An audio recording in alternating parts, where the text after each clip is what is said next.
ಯಾವ ಹುತ್ತದಲ್ಲಿ ಯಾವ ಹಾವಿರುತ್ತೆ ಗೊತ್ತಾಗಲ್ಲ.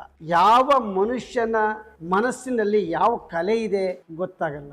ಆ ಕಲೆ ತನ್ನ ಜೀವನವನ್ನೇ ಬದಲಾವಣೆ ಮಾಡಿಬಿಡುತ್ತೆ. ಕಲೆ ಸಾಧಕನ ಸ್ವತ್ತು. ಆ ಕಲೆಯನ್ನ ಮೈಗೂಡಿಸ್ಕೊಂಡಾಗ, ಆ ಪಾತ್ರವೇ ನಾನು ಅಂತ ಅಂದಾಗ ತನ್ನ ಎಲ್ಲ ಬಿಹೇವಿಯರ್ ಆಟಿಟ್ಯೂಡ್ ಅನ್ನ ಬದಲಾವಣೆ ಮಾಡುತ್ತೆ. ನಾನು ಚಿಕ್ಕ ಹುಡುಗನಾಗಿದ್ದಾಗ ಯಾರು ಶಂದೇವ್ರ ಪಾತ್ರ ಮಾಡ್ತಾ ಇದ್ರೆ, ಶಂದೇವ್ರ ಪಾತ್ರ ಎಲ್ಲ ಆದ್ಮೇಲೆ ನಾವೆಲ್ಲ ಪಾತ್ರಧಾರಿ ಶನಿದೇವ್ರೇ ಅಂತ ಹೇಳಿ ಕೈ ಮುಗಿತಾ ಇದ್ವಿ. ಕೊನೆಗೆ ಅವನಿಗೆ ಕಾಲಿಗೆ ಬೀಳ್ತಾ ಇದ್ವಿ, ಓ ಶನಿದೇವ್ರೇ ಅಂತ ಹೇಳಿ. ಹಾಗೆ ಒಂದು ತನ್ನ ಜೀವನದಲ್ಲಿ ವಿಕೃತವಾದ ಕಟಕ ವ್ಯಕ್ತಿಯನ್ನ ಬದಲಾವಣೆ ಮಾಡುತ್ತೆ ಒಂದು ಪಾತ್ರ. ಇವತ್ತು ಈ ಸಮಾಜದಲ್ಲಿ ಅದ್ಭುತವಾದ ಸ್ಥಾನಮಾನ ಇಟ್ಕೊಂಡಿದ್ದಾರೆ. ಅವ್ರು ಬೇರೆ ಯಾರೂ ಅಲ್ಲ, ನಮ್ಮ ಹಿರಿಯ ಜೀವಿಯಾದ BH ಕೆಂಪಣ್ಣನವರು. ದೊಡ್ಡಬಳ್ಳಾಪುರದ ಹತ್ರ ಇರುವಂತ ಜಿಂಕೆ ಬಚ್ಚಳ್ಳಿಯ BH ಕೆಂಪಣ್ಣ ನಮ್ಮ ಜೊತೆ ಇದ್ದಾರೆ. ಸರ್ ನಮಸ್ಕಾರ. ಸರ್ ನಮಸ್ಕಾರ. ಲಯನ್ಸ್ ಕ್ಲಬ್ ಅಲ್ಲಿ ಮೆಂಬರ್ ಆಗಿದ್ದೀರಿ, ಆಮೇಲೆ ಇನ್ನೂ ಅನೇಕ ವ್ಯಾಪಾರ ಮಾಡ್ತೀರಿ, ರೈತರಾಗಿದ್ದೀರಿ. ಇಡೀ ಕುಟುಂಬವನ್ನ ತಮ್ಮ ಒಳಗಡೆ ಇಟ್ಕೊಂಡು ಹೋಗ್ತಾ ಇದ್ದೀರಿ. ಎಷ್ಟು ಜನ ಮಕ್ಕಳು ನಿಮಗೆ? ಅಣ್ಣ ತಮ್ಮದಿರು ಎಷ್ಟು ಜನ ಇದ್ರಿ? ನಾವು 7 ಜನ ಇದ್ವಿ. 7 ಜನ ಅಣ್ಣ ತಮ್ಮದಿರು ಜಿಂಕೆ ಬಚ್ಚಳ್ಳಿ. ನೀವು ಎಷ್ಟನೇವರು?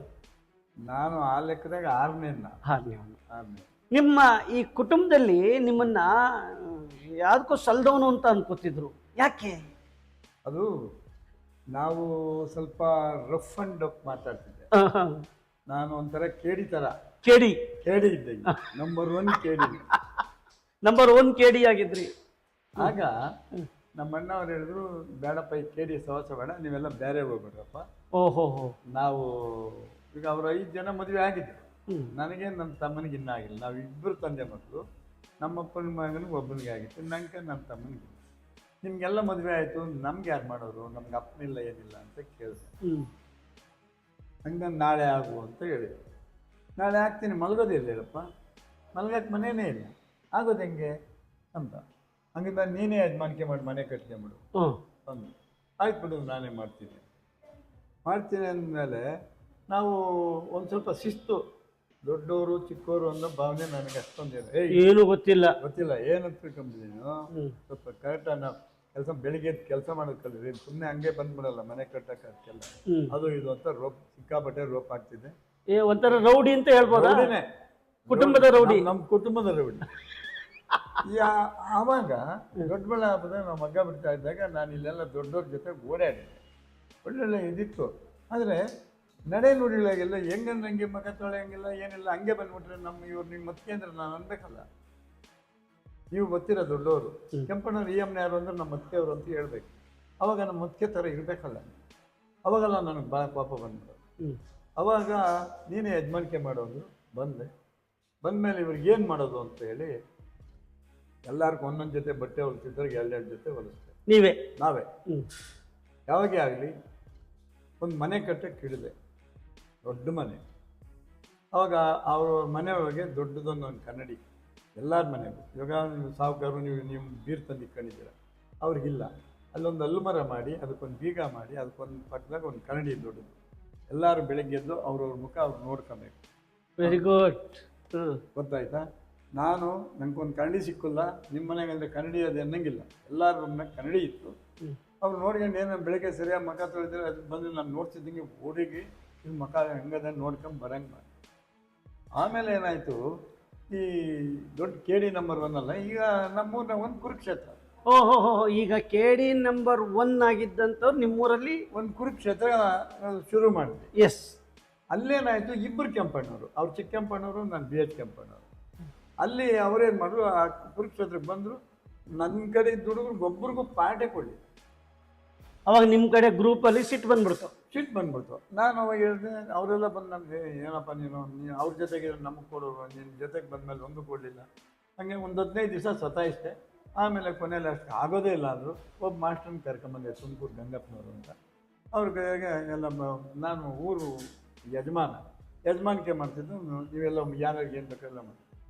ಆಮೇಲೆ ಏನು ಮಾಡಿಬಿಟ್ರು, ಕೆಂಪಣ್ಣವ್ರೆ ನೀವೇ ಕೃಷ್ಣ ಪಾಠ ಮಾಡಬೇಕು, ನೀವು ಕೃಷ್ಣ ಪಾಠ ಮಾಡಿದ್ರೆ ಸರಿ ಸ್ವಾಮಿ, ನಂಗೆ ಆ ಗಂಧ ಗೊತ್ತಿಲ್ಲ, ನನಗೆ ಬೇಡಪ್ಪ, ನನಗೆ ತಿರುಗಿ ಏನು ಹುಡುಗಾಟ ಅಲ್ಲ ಅದು, ನನಗೆ ಬೇಡ ಅಂತ.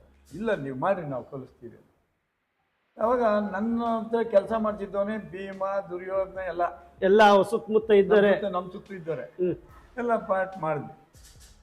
ಈಗ ಕೃಷ್ಣ ಪಾಠು ನಾನೇ ತಗೊಬೇಕಾದ್ರೆ ಬಂತು, ಏನು ಮಾಡೋಕ್ಕಾಗಿಲ್ಲ, ಎರಡು ಕುರುಕ್ಷೇತ್ರ ಅಲ್ಲ. ಸರಿ, ಅವಾಗ ನಾನೇನು ಮಾಡಿದೆ, ಈಗ ಕೃಷ್ಣ ಅಂದರೆ ಹೆಂಗೆ ಸಾಫ್ಟ್ ಕಾರ್ನರು, ನಾನು ಕೇಳಿ ನಂಬರ್ 1. ಈಗ ನನ್ನ ಮಕ್ಕಳು ಇವ್ರು ಬರ್ತಾರೆ ನನ್ನ ಹತ್ರ ಕೂಲಿ ಮಾಡೋರು, ನೀನು ದೊಡ್ಡ ಕಳ್ಳ ಕೃಷ್ಣ ಅಂತ ಹಿಡ್ಕೊಂಡು ಎತ್ತಿ ಹಾಕಲ್ಲ ಅನ್ನಿಸ್ತದೆ.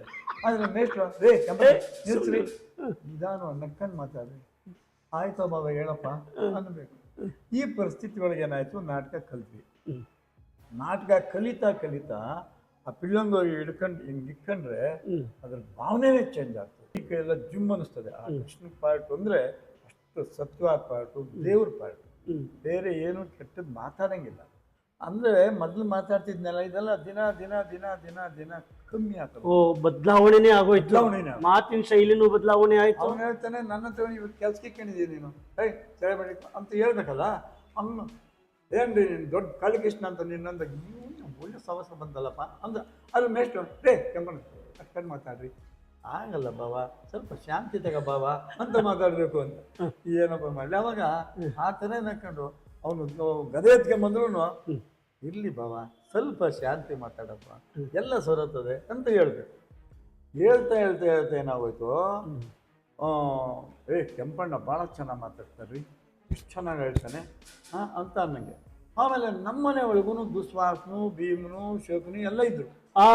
ಮೊದಲು ಮನೆಗಿದ್ರಲ್ಲ, ಅವ್ರೇನು ಮಾಡಿದ್ರು, ಏನೋ ಹಂಗೆ ನೀನು ನನ್ನ ಮಗ ಅಂತ, ನನ್ನ ಮಗ ಇಂಥ ಮಗ ಇವನು ಯಜಮಾನಿಕೆ ಮಾಡಿ ಅಂದರೆ, ಆಯ್ತು ಬಾಣ್ಣ, ನಿನಗೇನಾಗಬೇಕು ಹೇಳಪ್ಪ, ನಿನಗೇನು ಬೇಕೋ ಸಹಾಯ ನಾವು ಮಾಡ್ತೀವಿ, ಯಾಕೆ ಇಷ್ಟೊಂದು ಪಾಪ ನಮ್ಮ ಮಕ್ಳಿಗೆ ಮಾನ ಮರ್ಯಾದಿಲ್ಲ ನಿಂಗೆ ಅನ್ನೋದು. ಆದರೂ ಕೂಡ ನಕ್ಕಂಡೇ ಹೇಳೋದು. ಇಲ್ಲಿ ಹೇಳ್ತಿದ್ನಲ್ಲ, ಇದು ನಮ್ಮ ಮನೆಗೆ ಬಂದ್ಬಿಡ್ತು. ನಮ್ಮ ಮನೆಗೆ ಬಂದ ಮೇಲೆ ಇವತ್ತು ಬೇರೆ ಹೋಗ್ಬೇಕು ಅಂದನು, ಇನ್ನು 20 ವರ್ಷ ಯಜಮಾನಿಕೆ ಮಾಡಿದೆ. Very good. ಯಜಮಾನಿಕೆ ಮಾಡಿದ್ರೆ ಎಷ್ಟು ಒಳ್ಳೆಯ ಯಜಮಾನಿಕೆ. ಇಲ್ಲಿ ಮನೆಗೆ ಯಜಮಾನಷ್ಟೇ, ಆದರೆ ನನ್ನ ಮನಸ್ಸಿನಾಗೆ ಆ ಕೃಷ್ಣನೇ ತುಂಬಿ ತುಳುಕ್ತಾ ಇರೋ. ಅಲ್ಲಿನ ಮಾತು, ಅಲ್ಲಿನ ಕತೆ, ಎಷ್ಟು ದೊಡ್ಡ ಮನುಷ್ಯ ಆದ್ವಿ ಅಂದರೆ, ನಾನೆಂದು ಈ ಮೈಕ್ನ ಕುತ್ಕೊಂಡು ಈ ಥರ ಮಾತಾಡ್ತಿರ್ಲಿಲ್ಲ. ನನಗೆ ಮೈಕ್ನ ಮಾತಾಡಬೇಕು. ಅಲ್ಲಿ ಸ್ಟೇಜ್ ಮೇಲೆ ನಿಂತ್ಕೊಂಡಾಗ ನಾವೆಲ್ಲ ಮೈಕೆಲ್ಲ ಸೆಕೆಂಡ್, ನಮ್ಮ ಮನೆಗೆ ಈ ವಂಶದವರೆಲ್ಲ, ರಾಜಕೀಯ ವಂಶನೂ ಇಲ್ಲ, ಕಲಾವಿದ್ರ ವಂಶನೂ ಇಲ್ಲ, ನಾನೇ ಫಸ್ಟು. ಸರಿ, ಆ ರೌಂಡ್ ಮೇಲೆ ನಿಂತ್ಕೊಂಡು ಮಾತಾಡಿದಾಗ ಎಷ್ಟೋ ಜನ ಬಂದು ನಮ್ಮನ್ನು ನೋಡಿ, ಎಷ್ಟು ಚೆನ್ನಾಗಿ ಮಾತಾಡ್ತಾರೆ, ಎಷ್ಟು ಸ್ವಚ್ಛವಾಗಿ ಮಾತಾಡ್ತಾರೆ ಕೆಂಪಣ್ಣ ಅಂತ.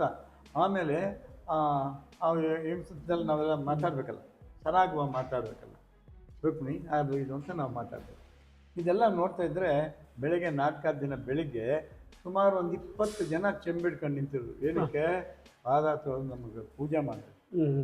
ಕೃಷ್ಣನೇ ಮಧ್ಯಾಹ್ನಕ್ಕೆ ಕಂಬಳಿ ಹಾಸ್ಬಿಡೋ ಬೀದಿಗಳಿಗೆ, ಎಲ್ಲೂ ಜಾಗನೇ ಇಲ್ಲ, ಗೊತ್ತಾಯ್ತು. ಆ ಥರ ಒಂಥರ ಇದಾಯಿತು.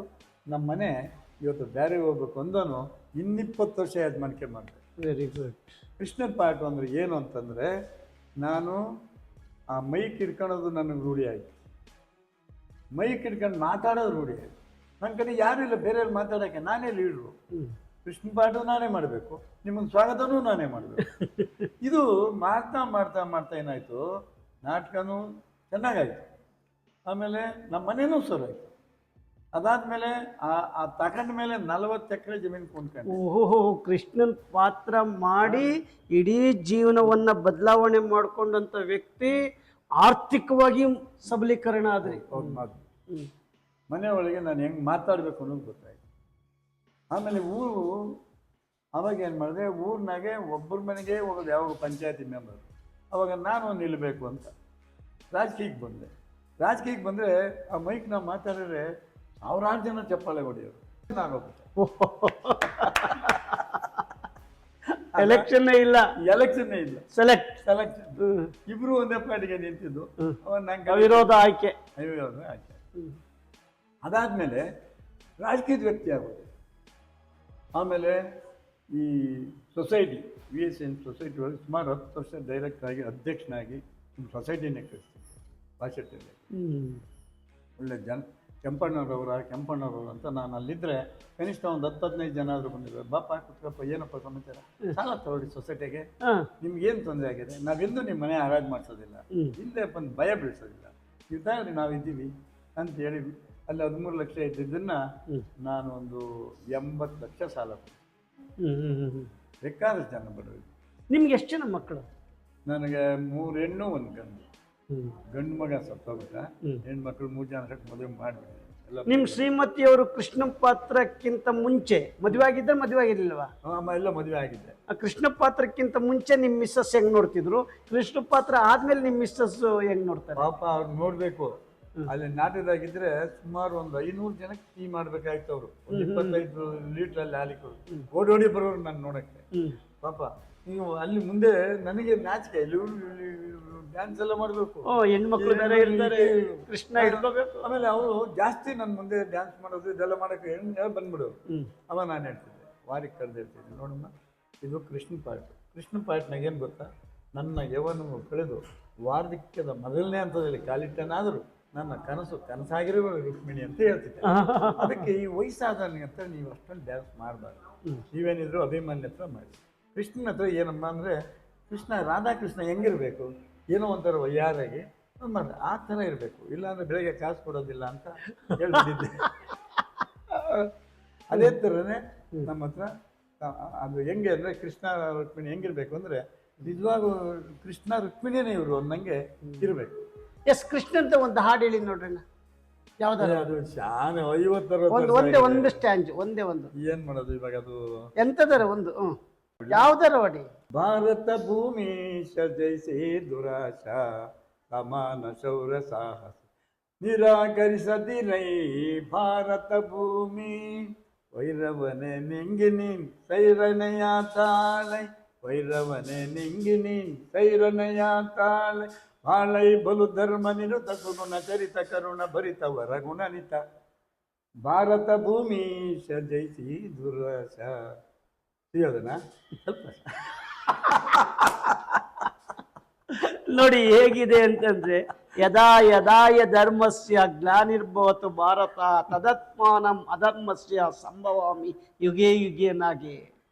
ಇಡೀ ಆ ಒಬ್ಬ ಕೇಡಿಯಾಗಿದ್ದಂಥ ವ್ಯಕ್ತಿಯನ್ನ ನಂಬರ್ 1 ಕೇಡಿ, ನಾನು ಹೇಳ್ತಾ ಇಲ್ಲ, ಅವರೇ ಹೇಳಿದ್ದು, ನಂಬರ್ 1 ಕೇಡಿಯಾಗಿದ್ದಂಥ ವ್ಯಕ್ತಿಯನ್ನ ಒಂದು ಪಾತ್ರ ಬದಲಿಸುತ್ತೆ, ಅದು ಕೃಷ್ಣನ ಪಾತ್ರ. ಎಲ್ಲರಲ್ಲೂ ಕೂಡ ಏನೋ ಒಂದು ಬದಲಾವಣೆ ಆಗುತ್ತೆ. ಹಾಗೆ BH ಕೆಂಪಣ್ಣ ತನ್ನ ಪಾತ್ರದಿಂದ ಒಬ್ಬ ಕಲಾವಿದರಾದರೂ ನಿಜ ಜೀವನದ ಒಬ್ಬ ವ್ಯಕ್ತಿತ್ವವನ್ನು ರೂಪಿಸ್ಕೊಂಡ್ರು, ರಾಜಕೀಯಕ್ಕೆ ಸೇರಿಕೊಂಡ್ರು, ಎಲ್ಲದರಲ್ಲೂ ತನ್ನ ಛಾಪುವನ್ನು ಮೂಡಿಸ್ಕೊಂಡಿದ್ದಾರೆ. ಆ ಒಂದು ಪಾತ್ರ ತಮ್ಮ ಇಡೀ ಜೀವನವನ್ನು ಬದಲಿಸುತ್ತೆ. ಇವತ್ತು ನಾನು ಯಾವುದಾದ್ರೂ ಒಂದು ನ್ಯಾಯಕ್ಕೆ ಹೋದರೆ ಒಂದು ಕಂಪ್ಲೇಂಟ್ ಎಲ್ಲಿ ಹೋಗಿಲ್ಲ. ನಾನು ಇನ್ನೂ ಅಲ್ಲಿ ಬರ್ತಿದ್ದಂಗೆ ಮಾತಾಡ್ತಾ ಇದ್ದೀನಿ, ಶ್ರೀಕೃಷ್ಣ ಪರಮಾತ್ಮ ಬಂದಪ್ಪ ಇನ್ನೇನೋ ಒಂದು ಮಾಡ್ತಾರೆ ಬಿಡಿ.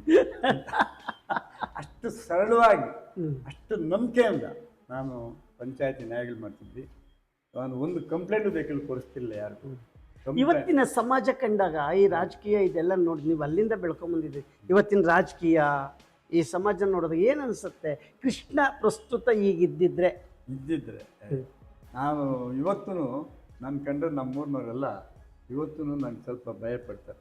ಹಂಗೆ ಇವಾಗ MLA ಆಗಂತವ್ರಿಗೆ ನಮ್ಮ ಆನಂದ್ ಅವರು, ನಮ್ಮ ಶಿಶ್ರಿ ಅವರೆಲ್ಲ ಇವತ್ತು ಬೆಂಗಳೂರು ಡೈರಿ ಡೈರೆಕ್ಟರ್ ಆಗಿದ್ದರು, ಕರ್ನಾಟಕ ಡೈರಿ ಡೈರೆಕ್ಟರ್ ಆಗಿದ್ರು. ಇವತ್ತು ನಮ್ಮ ಮನೆಗೆ ಬಂದರೆ ನನಗೆ ನಮಸ್ಕಾರ ಮಾಡಿ ನಾನು ಮಾಡ್ತಾರೆ, ಬಿಟ್ಟರೆ ಅದು ಹಂಗೆ ಹಂಗೆ ಅಂತ ಏನು ಅನ್ನೋದಿಲ್ಲ. ಇವತ್ತು ನಮ್ಮ ಮೇಲೆ ಗೌರವ.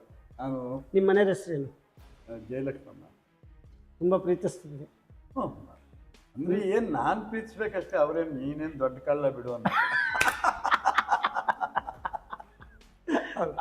ಕೃಷ್ಣ ಪಾತ್ರ ಮಾಡಿದ್ಮೇಲೆ ಕೃಷ್ಣ ಪಾಠ ಮಾಡಿ ನೀನು ಕಾಲಕೃಷ್ಣನೇ ಬಿಡು ನೀನು ಅನ್ನೋದು, ಇದಕ್ಕೆ ಏನಪ್ಪ ಹೇಳಿ. ಈಗ ಅವ್ರಿಗೆ ಒಂಥರ ನಾವು ನನ್ನ ಮನಸ್ಸಿನಾಗ ಏನಪ್ಪ ಅಂದರೆ, ನಿಮ್ಮನ್ನು ಜಾಸ್ತಿ ಒಳ್ಳೆಯವರು ಅಂದರೆ ನನಗೆ ಹಂಗಾಗಲ್ಲ. ಸ್ವಲ್ಪ ವರ ಸರಿಯಾಗಿದ್ದರೆ ನಾವು ಒಂದು ಮಾತಾಡುವಾಗ ಸರಳವಾಗಿ ಮಾತಾಡೋದು, ಅದೊಂದು ಗ್ರೇಡು. ನನ್ನ ಎದುರುವಾಗ ನನ್ನ ಹೆಂಡತಿ ಲಕ್ಷ್ಮಿನೇ. ನಮ್ಮ ಮನೆಗೆ ಬಂದಮೇಲೆ ಆಯಮ್ಮ ಬಂದಮೇಲೆ ನನಗೊಂದು ಬೇಜಾರಿದೆ ನಿಮ್ಮ ಮೇಲೆ. ಯಾಕೆ? ತುಂಬ ಬೇಜಾರಿದೆ. ಕೃಷ್ಣ ಪಾತ್ರ ಮಾಡಿದ್ರಿ, ಎಲ್ಲ ಸರಿ, ದುಡ್ಡು ಮಾಡ್ಕೊಂಡ್ರಿ, ಅದು ಸರಿ, ಈ ಒಂದಿಷ್ಟು ಮದ್ಯದ ಅಂಗಡಿ ಇಟ್ಟಿದ್ದೀರಾ ಅಂತ ಗೊತ್ತಾಯ್ತು. ಅದು ಏನಾಯ್ತು ಅಂದರೆ, ಅಲ್ಲಿ ನಮ್ಮ ಮನೆಗೆ ನಮ್ಮ ವಂಶತೆಗೆ ಯಾರು ಕುಡಿತೀವಿ. ಎಸ್, ನಾನು ಈಗ ಚೇರ್ಮನ್ ನಾನು ಆಗಬೇಕು, ನನಗೆ ನಾನರ್ಧ ವರ್ಷ ನೀನು ಅರ್ಧ ವರ್ಷ ನಂಗೆ ಮೋಸ ಮಾಡಿ ನಂಗೆ ಗೆದಿಯೋದಕ್ಕಾಗಿ ಇವ್ರನ್ನೆಲ್ಲ ಈ ಕುಡ್ಕನ್ನೆಲ್ಲ ಇಲ್ಲಿ ರೈಲ್ವೆ ಸ್ಟೇಷನ್ದಾಗ ಅಲ್ಲಿ ಯಾರು ಇರ್ತಿಲ್ಲ, ಅಲ್ಲಿ 3,000 ರೂಪಾಯಿ ವ್ಯಾಪಾರ ಆಗ್ತಿತ್ತು ಅಷ್ಟೇ. ಅದ್ರಾಗ 1,000 ರೂಪಾಯಿ ನಂದು. ಓಹೋ 3,000 10 ರೂಪಾಯಿ 20 ರೂಪಾಯಿ ಒಂದು ಬಾಟ್ಲಿದ್ದಾಗ ಅಷ್ಟು ಜನಕ್ಕೆ ಫ್ರೀ ಕೊಡಿಸ್ತಿದ್ದೆ. ಅದೆಲ್ಲ ಫ್ರೀನೇ? ಫ್ರೀನೇ, ನಾನು ದುಡ್ಡು ಕೊಟ್ಟು ಕೊಡಿಸ್ತಿದ್ದು. ಯಾಕಂದ್ರೆ ಬಿ ಎಚ್ ಕಂಪನಿಗೆ ಜೈ ಅನ್ಬೇಕು, ಆ ಥರ ನಾನು ಎಲ್ಲರನ್ನೂ ಕರ್ಕೊಂಡೇ ಮಾಡ್ತಿದ್ದೆ. ಅದೇ ನಾವತ್ತು ಕೊನೆಗೆ ಅವ್ನು ತಪ್ಪು ಮಾಡಿಬಿಟ್ಟ. ಕೊನೆಗೆ ಅವಾಗ ಏನಾಯಿತು, ಇವನಿಗೆ ಇದು ಜೂನ್ ಬಾರ್ ಹೊರಟೋತವೆ ಅಂತ ಆಮೇಲೆ ಬಂದ್ಬಿಟ್ಟು ಇದು ನನಗೆ ಗೊತ್ತಿಲ್ಲ, ನನಗೆ ರೂಢಿನೇ ಇಲ್ಲ. ಅವಾಗ ಏನು ಮಾಡ್ರಿ, ಕೆಂಪಣ್ಣವ್ರಿ ಬಾರ್ ಕೊಂಡ್ಕೊಂಬಿಡ್ರಿ ಅಂದು. ಎಷ್ಟಾಗ್ತದೆ ಹೇಳಪ್ಪ ಉಣ್ಕೊಂತೀನಿ ಅಂದೆ, ತಮಾಷೆ ಹಂಗಂದೆ. ಅವ್ನು ನಿಜವಾಗಿ ನಮಗೆ ಕೊಟ್ಬಿಟ್ಟ. ಅವಾಗ 4.5 ಲಕ್ಷ. ಆಮೇಲೆ ಅಲ್ಲಿ ನಮ್ಮ ರಾಮಚಂದ್ರಪ್ಪನವರು ಅಂತ ಸರ್ಕಲಿಂಗ್ ಕೊಟ್ಟಿದ್ರು, ಅವ್ರನ್ನ ಕೇಳಿದೆ, ಏನಪ್ಪ ಹಿಂಗೆ ಆಗೋಗ್ತು ಅಂತ. ಇನ್ನೂ 7-8 ತಿಂಗಳದೆ ಬಿಡ, ಅಷ್ಟೊತ್ತು ನಿನ್ನ ದುಡ್ಡು ಬಂದುಬಿಡ್ತದೆ ಹಂಗೆ ಹೆಂಗೆ ಅಂತ ಧೈರ್ಯ ಕೊಟ್ಟರು. ಆಯ್ತು ಏನೋ ತೊಗೊಂಬಿಟ್ಟೆ ಅಂತ. ಒಳ್ಳೆ ರಾಮಚಂದ್ರಪ್ಪ ಸರ್ಕಲ್ ಇನ್ಸ್ಪೆಕ್ಟರ್, ತುಂಬ ಒಳ್ಳೆಯವರು. ಒಳ್ಳೆಯವರು ಭಾಳ. ಅವರು ಹಂಗಂತ ಅವ್ರು ಗಣೇಶನ ಮುಚ್ಚಿ ಬಂದರು. ನಾವು ಈ ಗಣೇಶನಿಗೆಲ್ಲ ದುಡ್ಡು ಕಾಸೆಲ್ಲ ಅವೆಲ್ಲ ಕೊಡ್ತಾಯಿದ್ದೆ. ಈ ಸಣ್ಣ ಸಣ್ಣ ಕಾರ್ಯಕ್ರಮಗಳಿಗೆ, ನೀನು ನಾಟಕ ಆಡೋರಿಗೆ, ಗಣೇಶನ ಹಬ್ಬ ಮಾಡೋರಿಗೆ, ಏನೇ ಈ ಒಂದು ಕಾರ್ಯಕ್ರಮ ಮಾಡಿದ್ರೆ ಅವ್ರಿಗೆಲ್ಲ ಕೆಂಪಣ್ಣ ಅಂತ ಬರ್ರಿ ಅಂತ ಹೇಳ್ಬಿಡೋರು. ನಾನು ದೊಡ್ಡ ಮನೆ ಅಂತಾನೆ ಎಲ್ರಿಗೂ ಕೊಟ್ಟು ರೂಢಿ ಬಂದ್ಬಿಟ್ಟು. ಅದು ಮೊದಲಿಂದನೂ, ಬರೀ ಇವತ್ತಂತಲ್ಲ ಅವತ್ತಿಂದ ಕೊಟ್ಟು ರೂಢಿ. ಇವತ್ತು ಯಾವುದೋ ಒಂದು ಮಾಂಗಲ್ಯ ಕೊಟ್ಟಬೇಕು, ಏನಪ್ಪ ನಮ್ಮ ಹಿಂಗಾಗಿದೆ ಅಂದರೆ ಏನು ಯಾಕಪ್ಪ. ಈಗ ವಯಸ್ಸು ಎಷ್ಟು ನಿಮ್ಮದು? ಯಾವಾಗ? ಈಗ 84. ಇನ್ನೂ ಒಂದು 16 ವರ್ಷ ಚೆನ್ನಾಗಿರ್ಬೇಕು ನೀವು, ಶತಾಯುಷಿ ಆಗಬೇಕು. ಅಯ್ಯೋ ಆ ಕೃಷ್ಣ ಇಲ್ಲ ಅನ್ಬಾರ್ದು, ಶತಾಯುಷಿ ಆಗಬೇಕು. ಇವತ್ತು ದಾನ ಮಾಡ್ತಾ ಇದ್ದೀರಿ, ನನಗೆ ಕಂಡಂಗೆ ಲಯನ್ಸ್ ಕ್ಲಬ್ಬಲ್ಲಿ ಸೇವೆ ಮಾಡ್ತಾ ಇದ್ದೀರಿ, ಅನೇಕ ಜನರಿಗೆ ದಾನ ಮಾಡ್ತೀರಿ, ಧಾರ್ಮಿಕವಾಗಿ ಸಾಮಾಜಿಕವಾಗಿ ನೋಡಿ ಎಷ್ಟೋ ಮಾಂಗಲ್ಯ ಕೊಟ್ಟಿದ್ದೀರಿ. ನಾನು ಈಗ ಕೇಳ್ತಿದ್ದಂಗೆ ಅದು ಯಾರೋ ಹೆಣ್ಮಕ್ಳು ಹಂಗೆ ಮಾಡ್ತಾ ಇದ್ದಾರೆ, 1-2 ಹೊಲಿಗೆ ಯಂತ್ರ ಕೊಡಿದ್ರೆ 1 ಕೊಡಿಸ್ತೀನಿ, ನಿಮ್ಮ ಮಿಸ್ಸಸ್ ಹುಷಾರಿಲ್ಲ ನಾನು ಕೊಡಿಸ್ತೀನಿ ಅಂತ ಹೇಳಿ ಭಾವನೆ ಬರುತ್ತೆ. ನೋಡಿ ಭಾವನೆ ಅಷ್ಟು ಸುಲಭವಾಗಿ ಬರಲ್ಲ ರೀ, ಬದಲಾವಣೆ ಆಗೋದು ಅಷ್ಟೊಂದು ಸುಲಭ ಅಲ್ಲ. ಒಂದು ಪಾತ್ರನೇ ಎಷ್ಟು ಬದಲಾವಣೆ ಆಗುತ್ತೆ ಅಂತ ಹೇಳಲಿಕ್ಕೆ ಚಿಂದೋಡಿ ಲೀಲಾ ಇದ್ದಾರೆ, ಮಾಸ್ಟರ್ ಹಿರಣ್ಣಯ್ಯ ಇದ್ದಾರೆ, ಡಿಕ್ಕೆ ಮಾಧುರಾವ್ ಇದ್ದಾರೆ. ಇವರೆಲ್ಲ ಕೂಡ ತುಂಬ ಚೆನ್ನಾಗಿ ಕಲೆಯನ್ನು ಜೀವನದ ಶೈಲಿಯಲ್ಲಿ ಬದಲಾವಣೆ ಮಾಡಿಸ್ಕೊಂಡು ನಾನು ಕೂಡ ಅದರೊಳಗಡೆ ಇದ್ದೀನಿ. ಅದಕ್ಕೆ ಹೇಳೋದು, ಬಿಡ ಈ ಚಿಂತೆಯನ್ನು ತಡವ ಮಾಡದೆನಗೆ ಕೊಡುನಿ ಅಭಯ ಹಿಡಿದು ದ್ರೋಣನ ಚಕ್ರವ ಭೇದಿಸಿ ಕಡಿದು ವೈರಿಯ ಶಿರಗಳನ್ನೆಲ್ಲ ರಣದೊಳಗೆ ಕೆಣಕಿದರೆ ಕರುಳುಗಳ ಬಗೆದಿಡುವೆ, ರಣದೊಳಗೆ ಕೆಣಕಿದರೆ ಕರುಳುಗಳ ಬಗೆದಿಡುವೆ. ಬಿಡ ಈ ಚಿಂತೆ ಬಿಟ್ಬಿಟ್ರಿ, ಈಗ ಆರಾಮಾಗಿದ್ದೀರಿ, ವ್ಯವಹಾರ ಮಾಡ್ಕೊಂಡಿದ್ದೀರಿ. ನಮಸ್ಕಾರ ಕೆಂಪಣ್ಣರೇ, ನಿಮ್ಮ ಆರೋಗ್ಯ ಚೆನ್ನಾಗಿರಲಿ, ಈ ಸಮಾಜದ ವ್ಯಕ್ತಿಯಾಗಿ ಒಳ್ಳೆ ಹೆಸರು ತಗೊಂಡಿದ್ದೀರಿ, ಒಳ್ಳೇದಾಗಲಿ ಅಂತ ಹೇಳ್ತಾ ಸ್ನೇಹಿತರೆ ಒಂದು ಮಾತು ಹೇಳ್ತೀನಿ. ಈಗ ಹುಲಿಕಲ್ ನಟರಾಜ್ ಅವರು ಅಂದರೆ ನಿಜವಾಗ್ಲೂ ನಟರಾಜ್ ಅವರು ಅವ್ರಿಗೆ ಇವೆಲ್ಲ ಬೇಕಿಲ್ಲ. ಎಂತೆಂಥ ಕಾರ್ಯಕ್ರಮಗಳು ಮಾಡವ್ರೆ, ಎಷ್ಟು ಅವ್ರು ಮಾಡಿರೋಂಥ ಕಾರ್ಯಕ್ರಮಗಳು. ಇಂಥ ಕಾರ್ಯಕ್ರಮ ನಿಮ್ಮಂಥವ್ರು ಈ ಎಲ್ಲಿ ಹುಡ್ತಾರೆ, ದೇವರಾಣಿಗೂ ನೀವು ದೇವ್ರ ಸಮಾನ. ಈ ಸಮಾಜ ಎಷ್ಟು ನೆಟ್ಗಾಗ್ತದೆ ಅಂತ, ಎಂತೆಂಥವ್ರಿಗೆ ಏನೇನು ಬುದ್ಧಿ, ಯಾವ್ಯಾವ ಥರ, ಬರೀ ಒಂದೇ ಅಲ್ಲ, ಒಂದು ಯಾವುದೇ ಒಂದು ಕಾರ್ಯಕ್ರಮಕ್ಕೆ ಹುಲಿಕಲ್ ನಟರಾಜ್ ಅವರೇ ಅಂದರೆ ಅದಕ್ಕೊಂದು ನಿಮಗೆ ಆರೋಗ್ಯ ಐಶ್ವರ್ಯ ಎಲ್ಲ ಕೊಟ್ಟು ಕಾಪಾಡಲಿ. ನಿಮ್ಮಂಥವ್ರು ಈ ಇನ್ನೂ 100 ವರ್ಷ ಬದುಕಿ ಎಲ್ಲ ಎಷ್ಟೋ ಜನ ನಿಮ್ಮಂಥವ್ರಿಂದನೇ ನಾನು ಚೆನ್ನಾಗಾಗಿದ್ದೆ. ಕಾರಣ ಏನಂದರೆ ನಿಮ್ಮಂಥವ್ರು ಬಲಂತ ಮಾಡಿ ನಾವು ಕೋಪ ಮಾಡ್ಕೊಂಡ್ರು ರೀ ತಕ್ಕಂಡು ಮಾತಾಡ್ರಿ ಅಂತ ಹೇಳ್ಕೊಟ್ಟಿದ್ದಕ್ಕೆ ನಾವು ಹಿಂಗಾಗಬೇಕು. Thank you. ನೋಡಿ BH ಕೆಂಪಣ್ಣ ಜಿಂಕೆ ಬೆಚ್ಚಳ್ಳಿನಲ್ಲಿ ಎಷ್ಟೋ ಜನಕ್ಕೆ ಎಷ್ಟೋ ಕಾರ್ಖಾನೆಗಳಿಗೆ ನೀರು ಕೊಟ್ಟಿದ್ದಾರೆ, ಮನೆ ಕೊಟ್ಟಿದ್ದಾರೆ, ಜಮೀನು ಕೊಟ್ಟಿದ್ದಾರೆ. BH ಕೆಂಪಣ್ಣ ಒಬ್ಬ ವ್ಯಕ್ತಿಯಲ್ಲ, ವ್ಯಕ್ತಿತ್ವ, ಒಂದು ಶಕ್ತಿಯಾಗಿ ನಗ್ನಗ್ತಾ ಸಂತೋಷವಾದ ಕಲಿಸಿದ್ಯಾರು ಗೊತ್ತಾ? ಕೃಷ್ಣ ಪರಮಾತ್ಮ. ಆ ಕೃಷ್ಣ ಪರಮಾತ್ಮನ ಪಾತ್ರ ಅವರು ಒಳಗಡೆ ಸೇರ್ಕೊಂಡಿರೋದ್ರಿಂದ ಇವತ್ತು BH ಕೆಂಪಣ್ಣ ಸದಾ ನಗ್ತಾ ಇರ್ತಾರೆ. ಇಂತಹ ವ್ಯಕ್ತಿಗಳನ್ನು, ಅವರ ಜೀವನದಲ್ಲಿ ಬದಲಾವಣೆ ಕಂಡಂತಹ ವ್ಯಕ್ತಿಗಳನ್ನು ನಿಮ್ಮ ಮುಂದೆ ತರ್ತೀವಿ. ದೊಡ್ಡಬಳ್ಳಾಪುರದ ಸಾಧಕರಲ್ಲಿ, ಈ ಸಾಧಕರಲ್ಲಿ ಸಾಧಕನ ಸೊತ್ತೇ ಹೊರತು ಸೋಮಾರಿಗಳ ಸೊತ್ತಲ್ಲ, ಸಾಧಿಸುವ ಛಲ BH ಕೆಂಪಣ್ಣನವರಿಗಿದೆ. ನಮ್ಮೂರಲ್ಲಿ ಇರುವಂತಹ ಇಂಥ ಯಾವುದೇ ರೀತಿಯ ಬದಲಾವಣೆ ಮಾಡಿಕೊಂಡಂಥ ಶಕ್ತಿಯಾಗಿ ಹೊರಹೊಮ್ಮಿರುವಂಥ ವ್ಯಕ್ತಿಗಳನ್ನು ನಿಮ್ಮ ಮುಂದೆ ನಿಲ್ಲಿಸ್ತೀವಿ. ಅದೇ ನಮ್ಮ ಕಾರ್ಯಕ್ರಮ ಸಾಧಕನ ಸೊತ್ತು. ನಮಸ್ಕಾರ.